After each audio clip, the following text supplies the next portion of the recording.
नमस्कार दोस्तों, GS recipe के यूट्यूब चैनल पर आपका स्वागत है। हमने जो आपसे वादा किया था 15,000 से 20,000 क्वेश्चन की जो सीरीज़ है सिलेक्शन फॉर प्रीलिम्स, ये जो सीरीज़ है हमारी स्टार्ट होने जा रही है आज से हम इस पूरे जो ये सीरीज़ हमारी चलेगी, जिसका नाम है सिलेक्शन सीरीज़ फॉर प्रीलिम्स।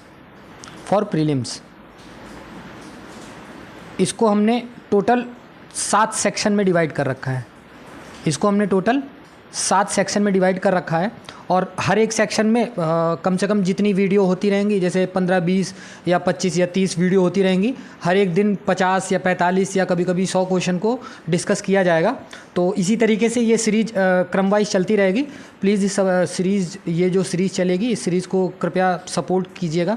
आज से हम क्या करेंगे, आज से हम एंशिएंट और मेडाइवल हिस्ट्री को एक साथ स्टार्ट करेंगे। इसमें जितने भी क्वेश्चन हो सकते हैं, जितने प्रीवियस ईयर क्वेश्चन हैं, चाहे वो मध्य प्रदेश का हो, चाहे वो बिहार का हो, चाहे वो राजस्थान का हो, चाहे वो उत्तर प्रदेश का हो या झारखंड का हो, जहाँ कहीं भी कभी जो पीसीएस से रिलेटेड क्वेश्चन है या जो सिविल सर्विसेज का जो भी क्वेश्चन है, उसको इन सब में डिस्कस किया जाएगा। चलिए आज का इसका जो पहला पार्ट स्टार्ट करते हैं पहले क्वेश्चन से। देखिए एक चीज़ और याद रखिएगा कि ये जो मैं क्वेश्चन बताते जा रहा हूँ, ये क्वेश्चन इंपॉर्टेंट हैं, तो कुछ चीज़ें जो है ना मैं इसमें लिख नहीं पाऊँगा। तो जो चीज़ें मैं बोलूँगा, आप लोग क्या करिएगा कि एक पेन और कॉपी लेके बैठिएगा, और ये क्वेश्चन, जैसे ये पहला क्वेश्चन है, तो ये पहला क्वेश्चन तो आपको दिखता रहेगा, लेकिन जो मैं चीज़ें बोलता रहूँ ना कि पहले क्वेश्चन में, फिर वो चीज़ें आप नोट डाउन कर लीजिएगा। तो इससे क्या होगा कि दोबारा आप रिवाइज़ करोगे तो ज़्यादा टाइम आपको रिवाइज़ करने में नहीं लगेगा। तो चलिए स्टार्ट करते हैं। जो पहला क्वेश्चन बोल रहा है, पहला क्वेश्चन है, हाँ, और इंग्लिश और हिंदी के लिए कोई ऐसी प्रॉब्लम नहीं है। क्वेश्चन जो है वो इंग्लिश में भी है और हिंदी में भी है, तो आप इन सब का ध्यान रखिएगा। चलिए पहला क्वेश्चन स्टार्ट करते हैं। पहला क्वेश्चन बोल रहा है, सिंधु घाटी सभ्यता के किस पुरा स्थल से नाव के चित्र या मॉडल प्राप्त हुए हैं? ठीक है, पहला ऑप्शन है कालीबंगा, फिर है कालीबंगा या रोपड़, दूसरा है हड़प्पा या कोटजी, फिर तीसरा है मोहनजोदाड़ो या लोथल, और जो चौथा ऑप्शन है उसका नाम है धौलावीरा या भगत राव। आप ध्यान से क्वेश्चन को पढ़िए और क्वेश्चन का जवाब देने का प्रयास कीजिए। ये जो क्वेश्चन है ये यूपी पीसीएस के 2022 में आया हुआ है। इसका जो सही आंसर है आंसर नंबर सी, मोहनजोदाड़ो और लोथल। मोहनजोदाड़ो से नाव की आकृति वाली मोहर प्राप्त हुई है, और ये जो मोहनजोदाड़ो से प्राप्त हुआ है, लोथल में जो नाव प्राप्त हुआ है उस नाव को टेराकोटा नाम से भी जाना जाता है। किस नाम से जाना जाता है? टेराकोटा नाम से भी जाना जाता है यहाँ पे जो नाव प्राप्त हुई है। और जो सिंधु घाटी सभ्यता, जो हमारे यहाँ की जो सिंधु घाटी सभ्यता है, इससे क्या हुआ है, इससे जो भी इसमें जो चीज़ें प्राप्त हुई हैं, उनसे हमें समुद्री व्यापार के बारे में ज़्यादा चीज़ें पता चलती हैं। और लोथल से ही एक गोदीवाड़ा जो है, क्या है, गोदीवाड़ा के जो भी साक्ष्य हैं वो भी हमें लोथल से प्राप्त होते हैं। तो ये पहला क्वेश्चन हो गया। दूसरा क्वेश्चन बोल रहा है, निम्नलिखित में से कौन सा हड़प्पा कालीन स्थल गुजरात में है? तो आप ऑप्शन देख लीजिए। पहला ऑप्शन है लोथल, फिर है डाबरकोट, तीसरा है कालीबंगा, और चौथा है राखीगढ़ी। इसका सही आंसर है आंसर नंबर ए। जो गुजरात में जो साइट है उसका नाम है लोथल। और लोथल ये जो प्रेजेंट है, ये गुजरात में भी कहाँ पर प्रेजेंट है? गुजरात में 2 नदियाँ बहती हैं। एक बहती है साबरमती, और दूसरी इसकी जो सहायक नदी है उसका नाम है भोगवा नदी। कौन सी है? भोगवा नदी। इन दोनों के बीच में, और आपको जब मैंने गुजरात का मैप पढ़ाया था तो उसमें मैंने खाड़ियाँ बताई थी, एक कच्छ की खाड़ी और एक खंबात की खाड़ी। ये जो लोथल है ना, ये कौन सी खाड़ी के निकट है? ये खंबात की खाड़ी के निकट है। किसके निकट है? खंबात की खाड़ी के निकट है। तो ये इसके इंपॉर्टेंट पॉइंट थे। और ये जो लोथल है, इसकी खोज जो हुई थी, इसकी खोज 1954 में हुई थी। और इसकी खोज किन्होंने की थी? एक उस समय के जो वैज्ञानिक हैं उन्होंने की थी। उनका नाम है एस आर राव। क्या है उनका नाम? एस आर राव जी जो हैं उन्होंने इसकी खोज की थी। और लोथल में मैंने पिछले क्वेश्चन में भी बताया था कि लोथल में कई तरीके की चीज़ें मिली हैं, जिसमें से कुछ इंपॉर्टेंट चीज़ें आप नोट डाउन कर सकते हैं। जो पिछले क्वेश्चन में मैंने बताया था कि गोदीवाड़ा भी यहाँ से मिला है, पहला पॉइंट आप लिख सकते हो। दूसरा पॉइंट अग्निकुंड भी यहाँ से मिला है, क्या अग्निकुंड भी यहाँ से मिला है। तीसरा अगर आप नोट करना चाहोगे तो रंगाई कुंड भी यहाँ से मिला है, रंगाई कुंड जो है वो भी यहाँ से मिला है। अगर आप चौथा पॉइंट नोट करना चाहो तो चौथा पॉइंट मनके बनाने के जो कारखाने हैं, मनके बनाने के जो कारखाने हैं वो भी यहाँ से प्राप्त हुए हैं, ठीक है। और जो इसके जो और ऑप्शन दिए गए हैं उसके बारे में भी आप जान सकते हैं। ये जो मैंने बताया अभी लोथल के बारे में बताया। उसके बाद जो कालीबंगा है, ये कालीबंगा कहाँ से प्राप्त हुआ, मतलब कालीबंगा कहाँ पर है, तो कालीबंगा जो है वो राजस्थान का एक ज़िला है श्री गंगानगर, ठीक है। तो राजस्थान के गंगानगर से कालीबंगा जो है वो मिला है। और जो कालीबंगा की जो खोज है, इसकी खोज किन्होंने की थी, इसकी खोज जो की थी उनका नाम है अमलानंद घोष। अमलानंद घोष जी जो हैं उन्होंने कालीबंगा की खोज की थी। ये सब आप नोट करते रहिएगा। और जो दूसरा है डाबरकोट, डाबरकोट की जो लोकेशन है वो कहाँ पर है, इसकी लोकेशन है पाकिस्तान में। कहाँ पर लोकेशन है इसकी, पाकिस्तान में। पाकिस्तान में भी कहाँ, पाकिस्तान का एक प्रोविंस है जिसका नाम है बलूचिस्तान, जिसका नाम क्या है, बलूचिस्तान। इसकी जो खोज हुई थी वो कहाँ पर हुई थी, वो पाकिस्तान के बलूचिस्तान में हुई थी। और इसकी खोज की किन्होंने थी, इसकी खोज की थी ऑरेल स्टाइन ने। किन्होंने की थी, ऑरेल स्टाइन ने इसकी खोज की थी। तो ये डाबरकोट हो गया। फिर जो इसके अलावा ये जो राखी गढ़ी है, राखी गढ़ी की खोज कहाँ पर हुई थी, राखी गढ़ी की खोज हुई थी हरियाणा में।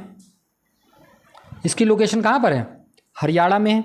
हरियाणा में कहाँ, हरियाणा में एक डिस्ट्रिक्ट है हिसार, हिसार में राखी गढ़ी की खोज हुई थी। और ये किस नदी के तट पर है, या मैंने हरियाणा के मैप में भी बताया है, हरियाणा में एक घग्गर नदी है, घग्गर नदी है, घग्गर नदी के तट पर इसकी खोज हुई थी। इसकी खोज की किन्होंने थी, इसकी खोज जो है 1969 में सूरज भान और रफ़ीक मुगल ने की थी। रफ़ीक मुगल, ये दोनों लोग मिलके इन्होंने इसकी खोज की थी। नेक्स्ट क्वेश्चन के ऊपर चलते हैं। नेक्स्ट क्वेश्चन क्या बोलता है, नेक्स्ट क्वेश्चन बोल रहा है बोधगया में किसे ज्ञान प्राप्ति हुई थी। तो आप सबको पता है इसका जो सही आंसर है, इसका सही आंसर है answer number B, Gautam Buddha. जो बुद्ध जी जो हैं उनको ज्ञान प्राप्ति कहाँ पर हुई थी, उनको ज्ञान प्राप्ति हुई थी बोधगया में। अब थोड़ा सा गौतम बुद्ध जी के बारे में जान लीजिए। इनका जो जन्म है गौतम बुद्ध जी का, इनका जन्म हुआ था 563 ईसा पूर्व में, 563 ईसा पूर्व में इनका जन्म हुआ था। जन्म कहाँ पर हुआ था, कपिलवस्तु के लुम्बिनी में इनका जन्म हुआ था, लुम्बिनी में इनका जन्म हुआ था। और इनके जन्म के बाद, इनके जन्म के 7वें दिन जो है इनकी जो माता थी उनका देहावसान हो गया था। उसके बाद क्या हुआ, उसके बाद इनकी जो मौसी जी जो हैं, इनकी जो मौसी हैं जिनका नाम पूछा जाता है कई पेपर में, इनकी जो मौसी हैं उनका नाम है महाप्रजापति गौतमी। महाप्रजापति गौतमी जो हैं इनकी मौसी का नाम है। इन्होंने इनका पालन पोषण किया था, ठीक है। और क्या हुआ था, और 29 वर्ष की उम्र में इन्होंने अपना घर त्याग कर दिया था। क्या कर दिया था, इन्होंने अपना घर छोड़ दिया था। और ये जो घटना है घर छोड़ने की, इसको किस नाम से जाना जाता है, इसको बौद्ध ग्रंथों में महाभिनिष्क्रमण के नाम से जाना जाता है, महाभिनिष्क्रमण के नाम से जाना जाता है। तो ये पूरी जो इन्फॉर्मेशन हो गई ये महात्मा बुद्ध जी के बारे में हो गई। नेक्स्ट क्वेश्चन के ऊपर चलते हैं। ये तीसरा क्वेश्चन ही था। नेक्स्ट क्वेश्चन है, 5वां क्वेश्चन कौन सा है, हाँ, पांचवा क्वेश्चन कौन सा है? प्रथम जो बौद्ध सभा है, प्रथम बौद्ध महासभा है, वो कहाँ पर आयोजित हुई थी? इसका जो सही आंसर है, इसका जो सही आंसर है, इसका सही आंसर है आंसर नंबर बी, राजगृह में प्रथम बौद्ध महासभा का आयोजन किया गया था। इसके बारे में कुछ मैं चार्ट एक बना देता हूँ, आप याद कर लीजिएगा, ये बहुत पूछा जाता है बार बार। आप चार्ट क्या बनाएंगे? चार्ट में आप बनाएंगे जो सभा की जो संख्या है, एक तरफ लिखेंगे आप सभा, फिर उसके बाद लाइन खींचिएगा, फिर उसके बाद लिखिएगा इसका समय, किस समय हुआ था, फिर उसके बाद लिखिएगा इसका स्थान कहाँ पर था, फिर उसके बाद चौथे कॉलम में आप बनाइएगा कि ये किनके शासनकाल में हुआ था। ठीक है, 4 कॉलम आप बना लेंगे। तो कितनी महासभाएं हुई थी? इनकी टोटल 4 महासभाएं हुई थी, 1 2 3 4। अभी 4 के चारों का याद करने का मैं समय बता दूँ, मतलब पूरा तरीका भी बता दूंगा। 4 बौद्ध सभाएं हुई थी जिनका समय क्या क्या है, जिनका समय है, पहला जो हुआ था वो 483 ईसा पूर्व में हुआ था। जो दूसरा हुआ था इनके 100 साल बाद हुआ था, वो कितना था? वो 383 ईसा पूर्व हुआ था। और जो तीसरा हुआ था वो 247 ईसा पूर्व हुआ था। इन दोनों में बीच का अंतर 100 है और इन दोनों में बीच का अंतर 136 है। और जो लास्ट वाला हुआ था वो पहली ईस्वी में हुआ था। कब हुआ था? पहली ईस्वी में हुआ था। स्थान को अगर याद आपको करना है तो स्थान कैसे याद करोगे? आप स्थान पहले नोट कर लीजिए। जो पहला हुआ था इसका स्थान था राजगृह, इसका स्थान क्या था? राजगृह। जो दूसरा हुआ था उसका स्थान है वैशाली, उसका स्थान है वैशाली। जो तीसरा हुआ था उसका स्थान है पाटलिपुत्र। और जो चौथा हुआ था उसका स्थान है कुंडलवन, उसका स्थान है कुंडलवन। ये हो गया। फिर अब शासन में देख लीजिएगा, पहला जब ये महासभा हुई थी तो उस समय किसका शासनकाल था? उस समय अजातशत्रु का शासनकाल था। किसका था? अजातशत्रु का शासनकाल था। जब दूसरा हुआ था तो कालाशोक का शासनकाल था। किनका शासन था? कालाशोक का शासन था। जब तीसरा हुआ था तो अशोक का शासन था। जो चौथा हुआ था उस समय कनिष्क जो हैं, यहाँ पे जगह नहीं है तो आप नोट कर लीजिएगा, चौथे पे कनिष्क जो हैं वो शासनकाल में थे। तो ये सारा चार्ट आपने बना लिया। अब इसको याद करने का तरीका बताते हैं। देखिए, अगर आपको स्थान याद करने हैं तो आप स्थान कैसे याद करेंगे? स्थान याद करेंगे राव पीके एक मूवी आई थी ना, तो उससे आप पीके याद कर सकते हैं। तो राव पीके से आपको याद हो जाएगा कि ये इसका स्थान कौन कौन सा है। आर से क्या हो जाएगा? आर से हो जाएगा राजगृह, वी से हो जाएगा वैशाली, पी से हो जाएगा पाटलिपुत्र और के से हो जाएगा कुंडलवन। और अगर आपको याद करना है कि वो किनके शासनकाल में हुआ था तो आपको कैसे याद करना है? एक से एक। ठीक है, जो पहले एक हैं आपको पता है वो अजातशत्रु का नाम है, दूसरा जो नाम है वो कालाशोक का नाम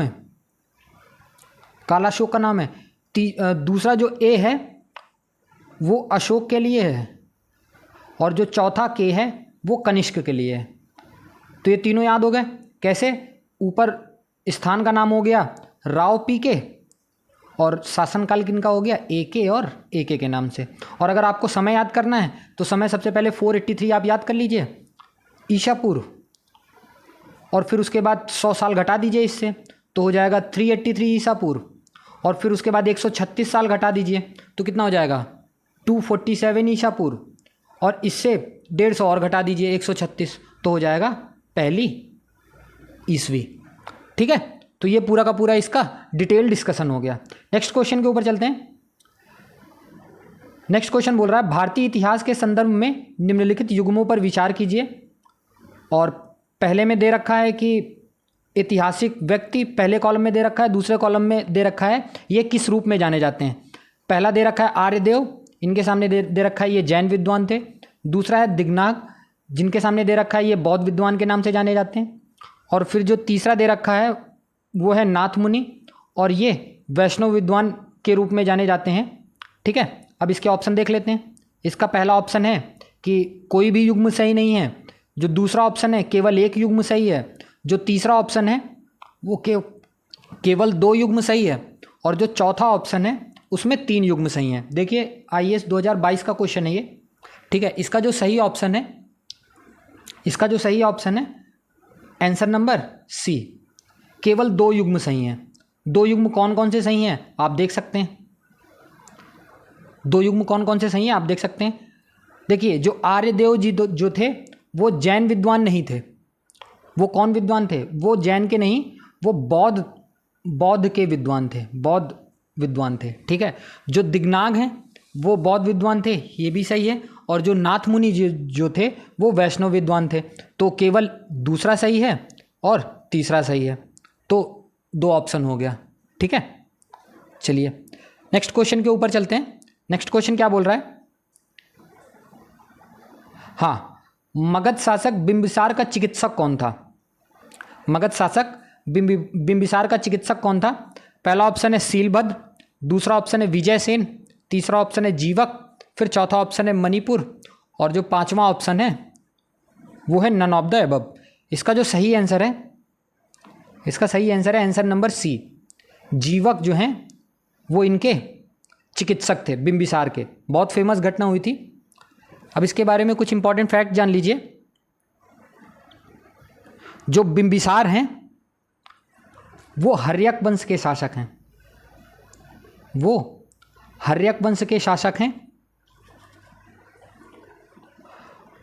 और हाँ, बस यही याद करिए, जो बिंबिसार जी जो हैं वो हर्यक वंश के संस्थापक हैं, ठीक है। नेक्स्ट क्वेश्चन के ऊपर चलते हैं। नेक्स्ट क्वेश्चन क्या बोल रहा है?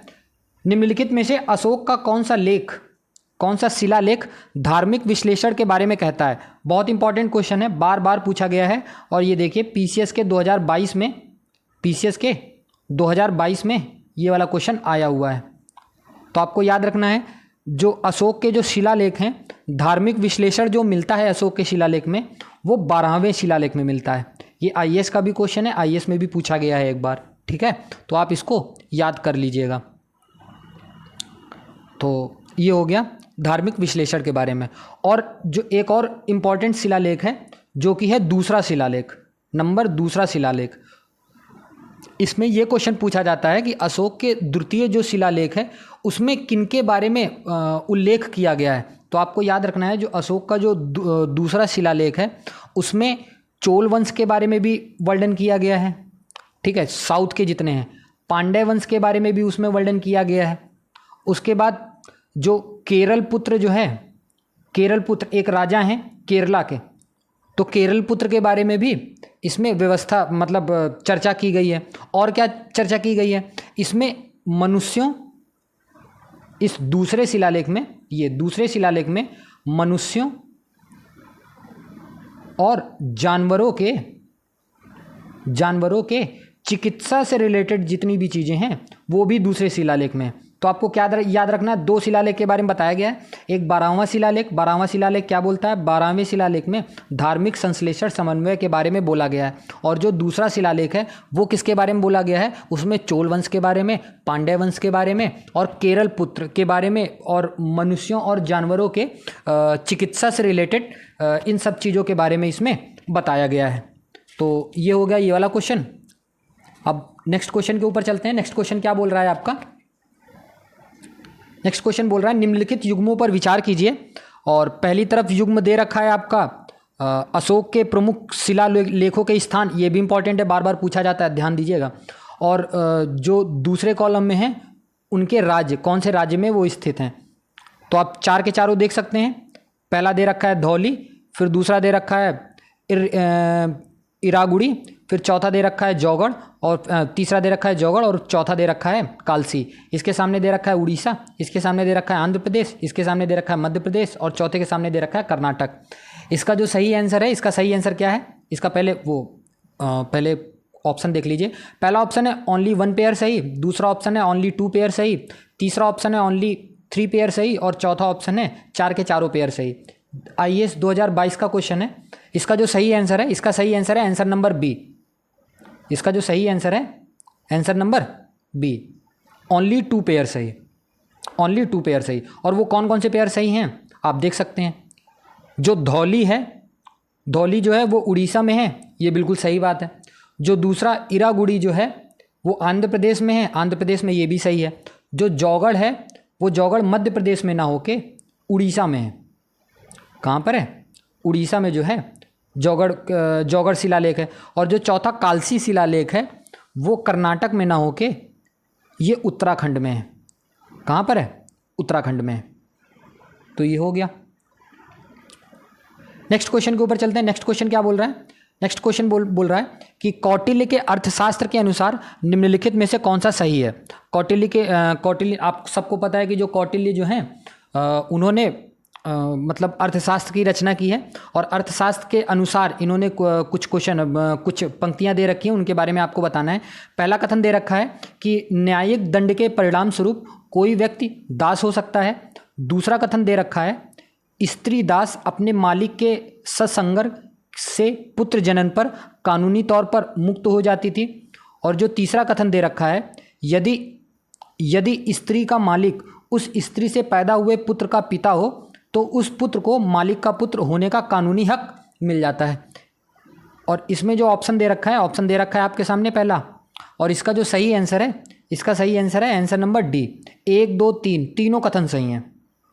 तो तीनों कथन आपके सही हैं, ठीक है। और जो कौटिल्य जो हैं उन्होंने अपने अर्थशास्त्र में 9 प्रकार के दासों का उल्लेख किया है। कितने प्रकार के दासों का?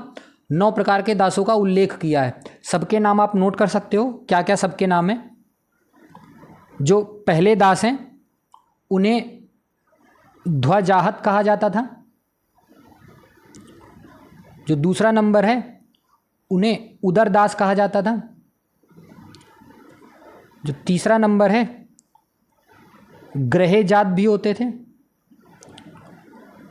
जो चौथा नंबर है उन्हें लब्ध भी कहा जाता था।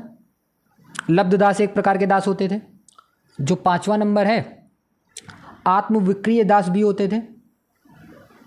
आत्मविक्रिय दास भी होते थे। जो 6वां है वो आहितक दास भी होते थे। फिर उसके बाद क्रीत दास भी होते थे। एक क्रीत दास भी होते थे। फिर 8वें पे एक दास होते थे दंड प्रणीत दास भी होते थे, ठीक है। ये मेरे हिसाब से, हाँ एक और रह गया है जो 9वां था, वो दायागत है। दायागत भी दास होते थे। तो ये 9 प्रकार के जो दास हैं इनका उल्लेख किसमें किया गया है? जो कौटिल्य जी की जो अर्थशास्त्र है उनमें इन 9 के बारे में उल्लेख किया गया है। नेक्स्ट क्वेश्चन के ऊपर चलते हैं, और ये IAS 2022 का क्वेश्चन है। नेक्स्ट क्वेश्चन बोल रहा है रोमन साम्राज्य से व्यापारिक संबंध किसने स्थापित किया। तो इसका जो सही आंसर है answer number D, none of the above. इसमें से कोई भी कथन सही नहीं है। तो कथन सही नहीं है तो और कौन सा कथन सही है? तो प्रथम शताब्दी में एक अज्ञात लेखक थे जिनका नाम था पेरिप्लस। जिनका नाम था पेरिप्लस। इन्होंने क्या किया था? इन्होंने भारत और रोम के बीच घनिष्ठ व्यापार संबंधों के विवरण को प्रस्तुत किया था। और इन्होंने कई प्रकार के बंदरगाहों के नाम भी बताए हैं, उल्लेख किया है अपने एक रचना में इन्होंने उसका उल्लेख भी किया है। पश्चिमी तट पर, जैसे भारत का अगर नीचे का साइड देखेंगे तो ऐसे है, इसको पश्चिमी तट बोलते हैं, इसको पूर्वी तट बोलते हैं, ठीक है। तो पश्चिमी तट के कई इंपॉर्टेंट बंदरगाहों के नाम भी इन्होंने अपने मतलब लेख में लिखे थे। उन बंदरगाहों के नाम क्या हैं? एक बंदरगाह है नौरा बंदरगाह का उल्लेख मिलता है। फिर मुशरी बंदरगाह का भी उल्लेख मिलता है। फिर उसके बाद तोंडी कामरी एक बंदरगाह है, उसका भी उल्लेख मिलता है। तो इन सब का जो उल्लेख है इनकी रचनाओं में मिलता है। और अगर ये पूछा जाए कि उस समय मतलब इनके जो नाम है, इनका पेरिप्लस जो नाम है, इनके समय जो था वो किसका आयात किया जाता था भारत से रोम की तरफ? तो भारत से रोम की तरफ सोना तथा चांदी का आयात किया जाता था। किसका आयात किया जाता था? सोना तथा चांदी का आयात किया जाता था। तो आपको इसको भी याद रखना है, ठीक है। और इसमें से क्या नोट कर सकते हैं आप? बस ये इसका इंपॉर्टेंट फैक्ट था। नेक्स्ट क्वेश्चन के ऊपर चलते हैं। नेक्स्ट क्वेश्चन क्या बोल रहा है ये भी आपका देखिए, ये बीपीएससी का क्वेश्चन है, ये बीपीएससी जो री एग्ज़ाम हुआ था 2022 में उसका क्वेश्चन है। नेक्स्ट क्वेश्चन क्या बोल रहा है, नेक्स्ट क्वेश्चन बोल रहा है प्राचीन दक्षिण भारत में संगम साहित्य के बारे में निम्नलिखित कथनों में से कौन सा सही है। ठीक है, तो कथन आप पढ़ लीजिए। पहला कथन बोल रहा है संगम कविताओं में भौतिक संस्कृति का कोई संदर्भ नहीं है, तो ऐसा तो शायद गलत होगा कहना, भौतिक संस्कृति का कुछ ना कुछ तो संदर्भ होगा ही। दूसरा कथन बोल रहा है वर्ल्ड का सामाजिक वर्गीकरण संगम कवियों को ज्ञात था। और तीसरा कथन दे रखा है संगम कविताओं में समर शौर्य का कोई संदर्भ नहीं है। और जो चौथा कथन दे रखा है संगम साहित्य में जादुई ताकतों को असंगत बताया गया है। तो इसका जो सही ऑप्शन है, इसका सही ऑप्शन है ऑप्शन नंबर बी। इसका जो सही ऑप्शन है option number B. Option number B क्या बोलता है, वर्ल्ड का सामाजिक वर्गीकरण जो है वो संगम कवियों को ज्ञात था। उत्तर भारत में जैसे होता नहीं था कि उत्तर भारत में ब्राह्मण, वैश्य, शूद्र इन सब वर्गों में विभाजित था ना, तो ये जो साउथ में जो संगम के जो कवि थे इन्होंने भी अपने समाज को कई वर्ल्डों में विभाजित कर, 4 वर्ल्डों में विभाजित कर रखा था, लेकिन इनका नाम अलग था। नाम क्या क्या था आप नोट कर सकते हैं।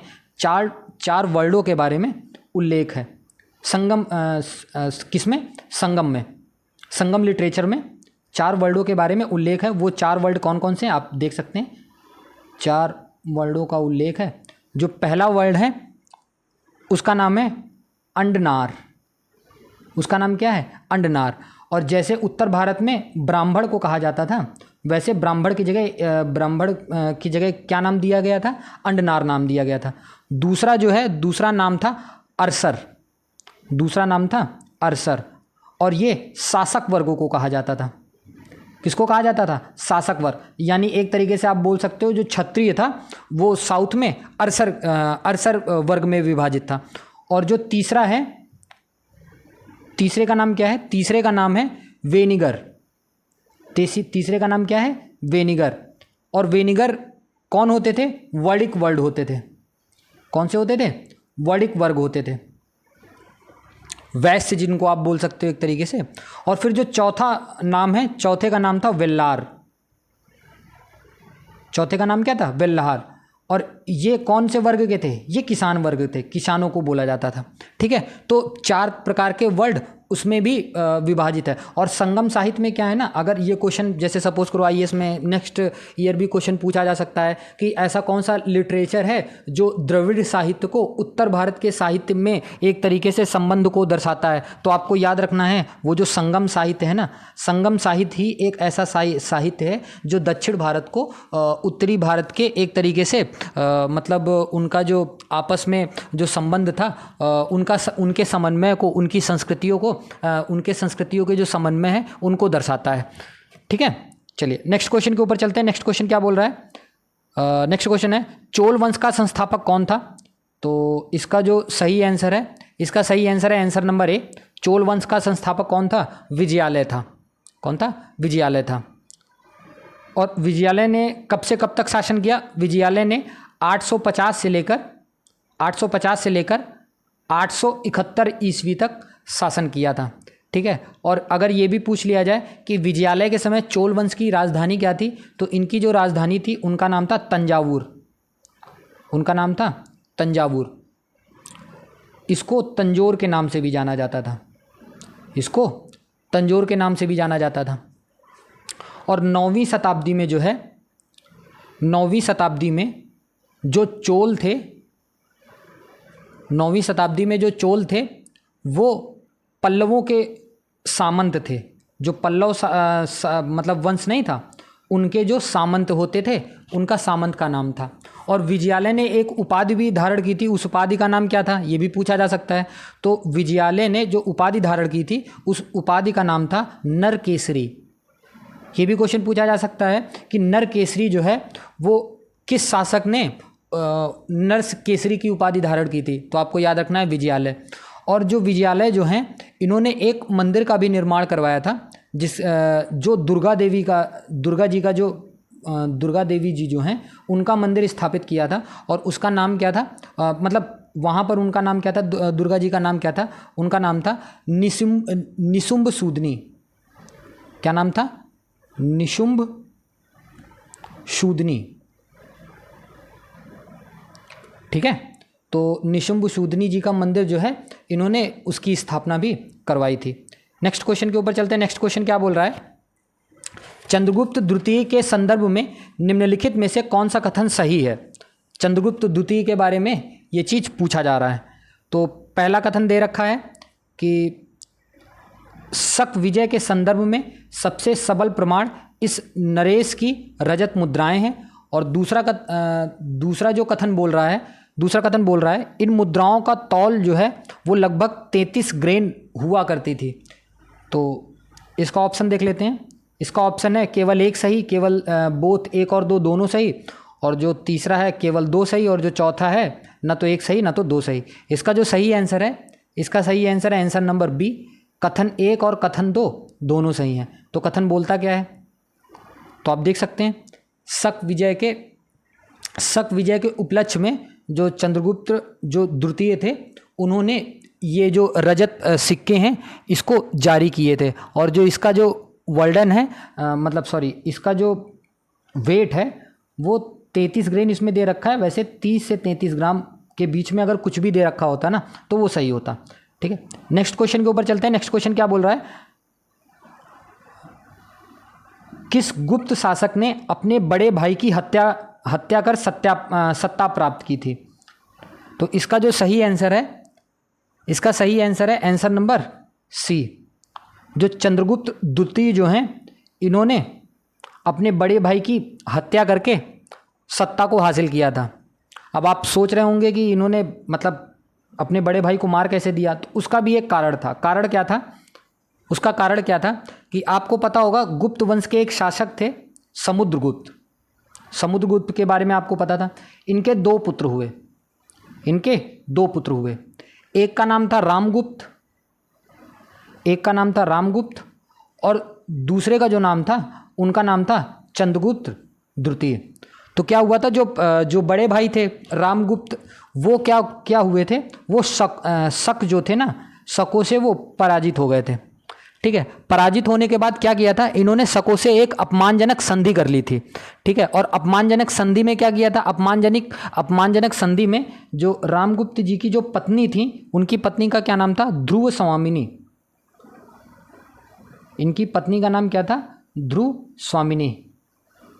इन्होंने क्या किया था, संधि में ना इनको एक तरीके से जो शक के जो राजा थे उन्होंने रामगुप्त जी ने अपनी जो पत्नी है ना उनको भेंट कर दी थी राजा को।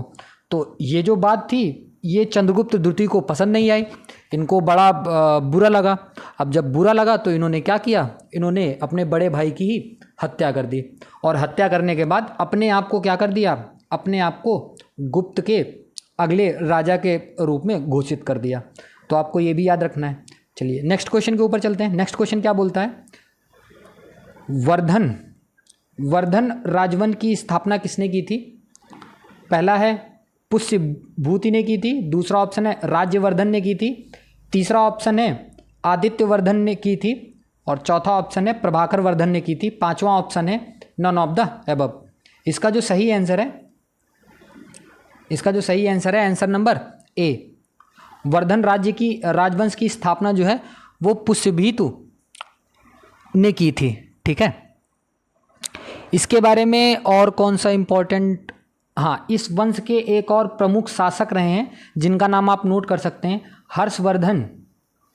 हर्षवर्धन जो थे वो भी इसी डायनेस्टी से बिलोंग करते थे। ठीक है, पुष्यभूति ने वर्धन राजवंश की स्थापना की थी। और जो थानेश्वर राजवंश जो था उसका जो संस्थापक था उसका नाम नरवर्धन था। उसी के समय से इस वंश के जो राजा थे, राजाओं के नाम से इसके अंत में वर्धन शब्द जुड़ा मिलता है। इसी कारण से यह वंश वर्धन वंश के नाम से भी जाना जाता है। और इसका जो उल्लेख मिलता है, इसका उल्लेख कहाँ पर मिलता है ये भी पूछा जाता है। इसका उल्लेख जो है वो बांसखेड़ा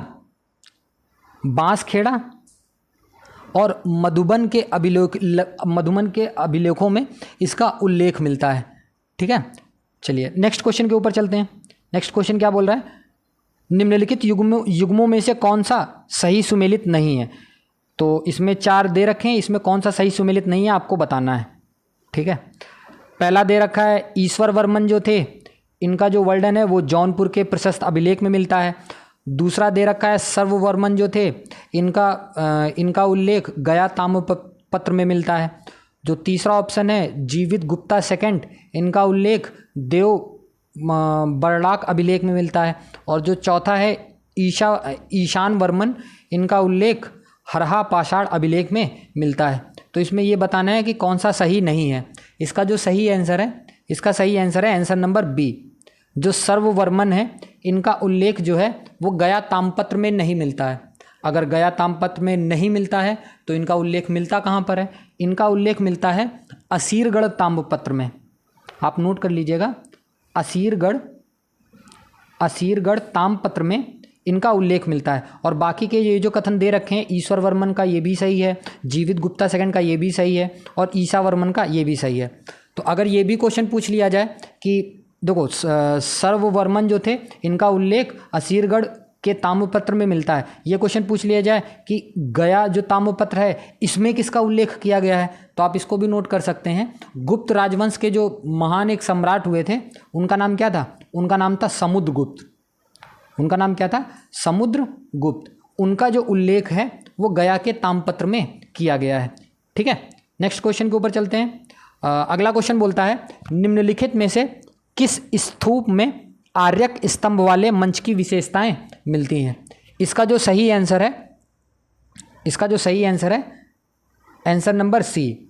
अमरावती जो स्तूप है, इसमें आर्यक स्तंभ वाले मंच की विशेषता मिलती है। इसमें ऐसा कुछ बताने वाला है नहीं। ठीक है, नेक्स्ट क्वेश्चन के ऊपर चलते हैं। ये देख लीजिए, ये PCS 2022 का क्वेश्चन है, तो काफ़ी अच्छे क्वेश्चन पूछे गए हैं। ठीक है, नेक्स्ट क्वेश्चन बोल रहा है कि किराता जुर्नीय पुस्तक किसने लिखी थी? तो 5 ऑप्शन दे रखे हैं। पहला है भट्टी ने लिखा था, फिर शूद्रक ने लिखा था, कालिदास ने लिखा था, या भारवी ने लिखा था, या इनमें से कोई नहीं। इसका जो सही आंसर है आंसर नंबर डी। भारवी ने किसकी रचना की थी? किराता जुर्नीय की रचना जो की थी वो भारवी जी ने की थी। ठीक है, चलो। और अगर ये पूछा जाए कि ये जो बुक लिखा है इसमें उल्लेख किसका किया गया है, तो इसमें आपने महाभारत की जब कहानी सुनी होगी, तो जब कौरवों को जब अज्ञातवास में रहने के लिए दिया जाता है, तो वहाँ पे जाते जाते आपने देखा होगा कि शिव भगवान और अर्जुन की बीच में बात होती है। तो इस पूरी पुस्तक में क्या किया गया है? इस पूरी पुस्तक में शिव भगवान और अर्जुन के बीच में जो युद्ध हुआ है और जो उनके बीच में वार्तालाप हुई है, उनके बारे में ये पूरा का पूरा बुक वर्णन करता है। अगर ये पूछ लिया जाए कि ये जो शूद्रक जी जो हैं, इनकी प्रमुख पुस्तक का क्या नाम है, इनकी प्रमुख रचना का क्या नाम है, तो आप इसको भी नोट कर लीजिएगा। शूद्रक जी की जो प्रमुख रचना है उसका नाम है मृच्छकटिकम। मृच्छकटिकम जो है इनकी एक प्रमुख रचना है। अगर ये भी पूछ लिया जाए कि कालिदास की इंपॉर्टेंट रचना कौन कौन सी है, तो कालिदास जी की भी काफ़ी इंपॉर्टेंट रचना है, आप नोट कर सकते हैं। पहली जो किताब है, इनकी पहली रचना का नाम है माल विकाग्नि मित्रम। माल विकाग्नि मित्रम, ये पहली इनकी इंपॉर्टेंट पुस्तक है। दूसरी जो इंपॉर्टेंट पुस्तक है अभिज्ञान शकुंतलम। अभिज्ञान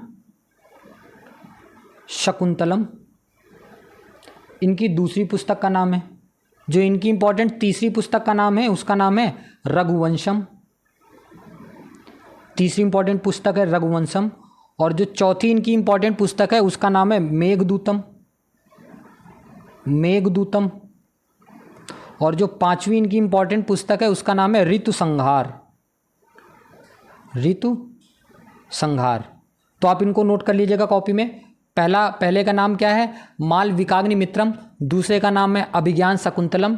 तीसरे का नाम है रघुवंशम। चौथे का नाम है मेघदूतम। और पांचवे का नाम है ऋतु संहारम।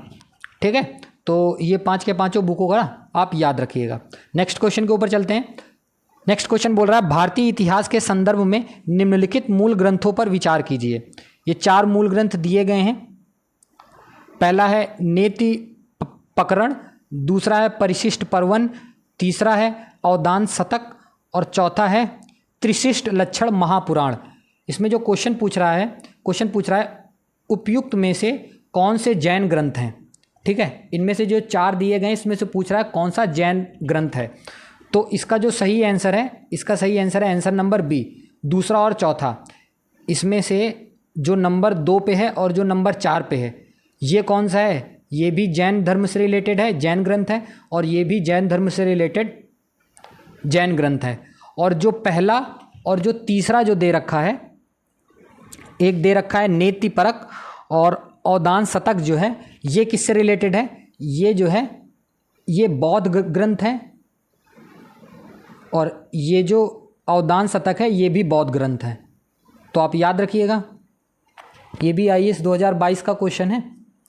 ठीक है, और अगर ये भी पूछ लिया जाए कि ये जो चौथा है त्रिशिष्ट लक्षण महापुराण, इसमें क्या किया गया है, इसमें जो 24 जो जैन तीर्थंकर हुए हैं ना, उनके बारे में पूरा का पूरा जैन साहित्य में पूरा का पूरा बताया गया है। और जो ये नेति परल है बौद्ध का, इसमें क्या किया गया है, इसमें तर्क विज्ञान का वर्णन किया गया है, इसमें तर्क विज्ञान का वर्णन किया गया है। तो ये इनकी पुरानी प्रमुख साहित्य हो गए। नेक्स्ट क्वेश्चन के ऊपर चलते हैं। नेक्स्ट क्वेश्चन आपका क्या बोल रहा है, हाँ नेक्स्ट क्वेश्चन बोल रहा है सूची 1 को सूची 2 से सुमेलित कीजिए और तथा सूचियों के नीचे दिए गए कूट। हाँ, पहली सूची इधर दे रखी है अधिकारी और दूसरी दे रखी है कार्य। तो पहले में दे रखा है अधिकारी, दूसरे में दे रखा है कार्य, तो आपको इसका मिलान करना है। तो मिलान कैसे कर सकते हैं, तो आप देख लीजिए। पहला दे रखा है तलार। जो तलार होते थे वो क्या करते थे, जो तलार होते थे वो रात्रि सुरक्षा कर्मियों के जो अधिकारी होते थे उनका नाम तलार होता था। तो ये तीसरे से मैच कर जाएगा। ये किससे मैच कर जाएगा, तीसरे से मैच कर जाएगा। 1 मिनट, हाँ ये तीसरे से मैच कर जाएगा। दूसरा दे रखा है, ऐसे नहीं, इसको ऐसे कर देते हैं। ठीक है, और जो दूसरा है पट्टकोल, जो पट्टकोल होते थे वो ग्रामीण कर वसूली करने वाले अधिकारी होते थे। ये जो है ये ग्रामीण कर वसूली करने वाले अधिकारी होते थे। तो ए का हो जाएगा 3, बी का हो जाएगा 4। ठीक है, और तीसरा जो दे रखा है, तीसरा दे रखा है सहसाधिपति। ये कौन होता था, ये चोरी डकैती के मुकदमे के अधिकारी होते थे। तो चोरी डकैती के जो मुकदमा होता था ये दूसरे नंबर पे है। और जो चौथा दे रखा है बलाधिप, ये कौन होते थे, ये चुंगी के जो सुरक्षक होते थे वो होते थे। तो ये डी का 1 हो जाएगा। तो सी का आपका हो जाएगा, सी का 2 हो जाएगा और डी का 1। तो क्या हो जाएगा 3 4 2 1। देख लीजिए 3 4 2 1 किस में है, 3 4 2 1 जो है वो ऑप्शन नंबर ए में है। तो ऑप्शन नंबर ए सही है। PCS 2022 का ये क्वेश्चन है, UP PCS। नेक्स्ट क्वेश्चन के ऊपर चलते हैं। नेक्स्ट क्वेश्चन क्या बोल रहा है, एक तरफ दे रखा है राजा का नाम और दूसरी तरफ दे रखा है इनके राजवंश। ठीक है, पहला है नन्नुक, उनके सामने दे रखा है चंदेल। दूसरा है जयशक्ति, उनके सामने दे रखा है परमार। जो तीसरा दे रखा है नागभट्ट द्वितीय, उनके सामने दे रखा है गुर्जर प्रतिहार। और जो चौथा दे रखा है भोज, उनके सामने दे रखा है राष्ट्रकूट। और इसमें जो ऑप्शन दे रखे हैं केवल 1 पेयर सही, केवल 2 पेयर सही, केवल 3 पेयर सही या सारे पेयर सही। तो ये IAS 2022 का क्वेश्चन है। इसका जो सही आंसर है, इसका सही आंसर है आंसर नंबर बी।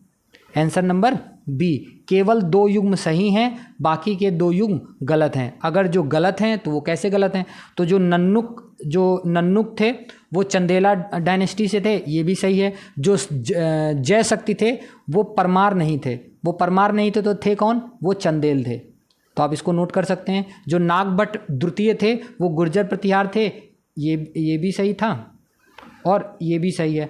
और जो भोज दे रखा है ये राष्ट्रकूट नहीं थे, भोज जो थे वो परमार थे। कौन थे, परमार थे। ठीक है, नेक्स्ट क्वेश्चन के ऊपर चलते हैं। नेक्स्ट क्वेश्चन क्या बोल रहा है, नेक्स्ट क्वेश्चन है बिहार में तुर्क सत्ता का वास्तविक संस्थापक कौन था। तो इसका जो सही आंसर है, इसका सही आंसर है आंसर नंबर बी, इब्न बख्तियार खिलजी जो था वो बिहार में तुर्क सत्ता का वास्तविक संस्थापक था। इसने क्या किया था, यह बनारस तथा अवध क्षेत्र के सेनापति मलिक हुसामुद्दीन अगुल का सहायक था। और क्या किया था इसने 12वीं से 13वीं सदी में बिहार में कर्मनाशा नदी के किनारे सैनिक अभियान किया था। ठीक है, और उस समय वहाँ जो सेन वंश के जो संस्थापक थे, उस समय जो वहाँ के जब इसने हमला किया था, वहाँ पे अभियान किया था, तो उस समय जो सेन वंश के संस्थापक थे उनका क्या नाम था? उनका नाम लक्ष्मण सेन था। उनका क्या नाम था? उनका नाम लक्ष्मण सेन था। ठीक है, चलिए नेक्स्ट क्वेश्चन के ऊपर चलते हैं। नेक्स्ट क्वेश्चन क्या बोल रहा है? तुगरिल खान ने किसके शासनकाल में विद्रोह किया था? तो जो तुगरिल खान है वो किसके शासनकाल में इन्होंने विद्रोह किया था? इन्होंने बलबन के शासनकाल में विद्रोह किया था। ऑप्शन क्या हो जाएगा? Option number A. ठीक है, और जो अब किया, विद्रोह क्यों किया था? क्योंकि जो तुगरिल खां था, इसने क्या किया था? जो बलबन जी जो थे, बलबन जी ने यहाँ पे तुगरिल खां से पहले एक मतलब इख्तियार जो बनाया गया था बंगाल का, उनका नाम थे तातर खान। तातर खान को हटा के बेचारे ने तुगरिल खां को बंगाल का इख्तियार बनाया। और ये एक बहुत योग्य गुलाम सरदार था, मतलब बहुत ज़्यादा कुशल था, बहुत ज़्यादा अच्छा था। ठीक है, लेकिन इसने धोखा कर दिया। धोखा करने के बाद 1279 ईस्वी के लगभग इन्होंने बलबन के विरुद्ध विद्रोह कर दिया। और भाई अगर बलबन जी ने इतना भरोसा किया था इसके ऊपर, तो भाई बहुत मतलब इनको भी सदमा लगा कि, और इनके शासनकाल में, बलबन के शासनकाल में पहला ऐसा गुलाम था जिसने विद्रोह किया था। तो ये भी एक बहुत बड़ी बात थी। और अगर ये सफल हो जाता तो बलबन का जो पूरा राजपाट था वो पूरा का पूरा खत्म हो जाता। ठीक है, नेक्स्ट क्वेश्चन के ऊपर चलते हैं। नेक्स्ट क्वेश्चन क्या बोल रहा है? मुस्लिम शासक जिसका साम्राज्य दार उल इस्लाम का एक भाग माना जाता है, वो कौन था? वो था इल्तुतमिश। वो कौन था? इल्तुतमिश था। ठीक है, इल्तुतमिश ने बगदाद, उस समय जो बगदाद हुआ करता था, इल्तुतमिश ने बगदाद के खलीफा अल मुंतसिर बिल्लाह के सुल्तान की मतलब देखो उस समय जो बगदाद था ना, बगदाद जो था वो बहुत मतलब पावरफुल आदमी था। ठीक है, तो बगदाद के जो उस समय खलीफा थे, बगदाद के जो उस समय खलीफा थे, खलीफा का नाम क्या था? खलीफा का नाम था मुंतसिर बिल्लाह। मुंतसिर बिल्लाह।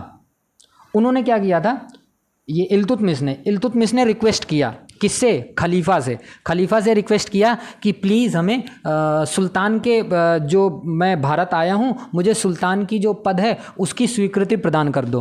तो ये जो मतलब ये जो थे खलीफा जी जो थे मुंतसिर बिल्लाह, इनको भी दया आ गई। इनको दया आने के बाद इन्होंने क्या किया? इनको मतलब एक तरीके से उन्होंने स्वीकार कर लिया। इनको सुल्तान की जो पद जो दिया था उसको भी कह दिया कि ठीक है, अच्छा तुम भारत के सुल्तान हो। और इस तरीके से उन्होंने इसका एक कानून बना दिया, और एक तरीके से वैध रूप से क्या बोल दिया कि तुम दिल्ली सल्तनत के एक तरीके से बिल्कुल स्वतंत्र एक मतलब शासक हो। ठीक है, और ये भी कहा जाता है कि भारत में जो मुस्लिम सभ्यता का जो इतिहास है वो किससे आरंभ होता है?